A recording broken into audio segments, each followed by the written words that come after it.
In September 1877, Australia defeated England in the first ever Test match in Melbourne. That same year, Queen Victoria took over Empress of India. The year 1877 is special for another reason, a very special one for Indian.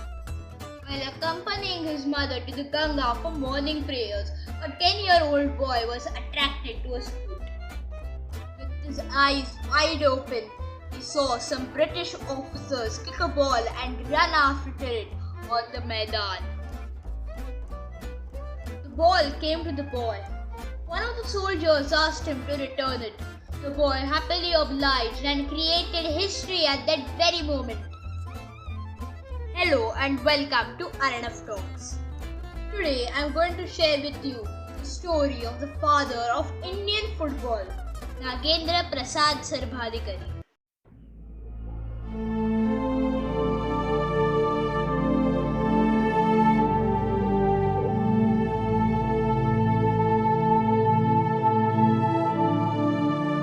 Most of the football matches in Calcutta back in the 19th century involved British soldiers, tradesmen, and sailors. All of that changed when Nagendra Prasad arrived on the scene.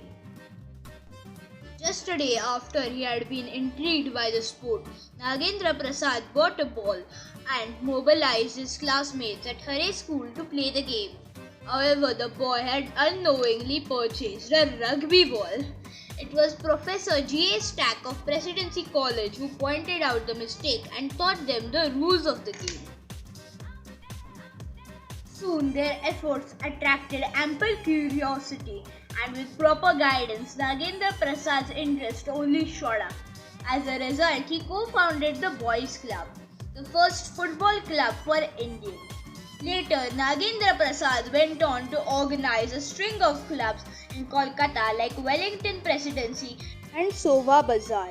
He also played a leading role in the formation of the Indian Football Association in 1892 and bring the IFA Shield trophy to India.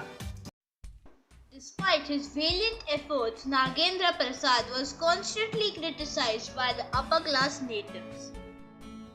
He tried to bring Moni Das, a potter's son, into the Wellington club. Nagendra Prasad, despite coming from a rich household, believed that a sport should not discriminate against individuals based on their identities. However, he eventually dissolved the Wellington club. Later, in 1892, Nagendra Prasad formed the Sova Bazaar Club, which was patronized by his father-in-law and chaired by the Maharaja of Cooch Behar. Under Nagendra Prasad's leadership, Sova Bazaar defeated East Surrey Regiment 2-1 in that year's Trade Cup final and became the first Indian team to defeat the British in their own game. Earlier this year, Nagendra Prasad's amazing story made its way into the big screen with a Bengali movie called Golondaaj, directed by Dhruvo Banerjee and produced by SVF. The film stars Bengali superstar Dev and as Nagendra Prasad and American actor Alex O'Neill as Frederick Jackson, the film's chief antagonist. I wanted the film to be released in Hindi. Thankfully, it did release in Hindi across India on November the 12th. It's a shame we don't know enough about this great man. We can of course make amends for that by watching the film. Thank you.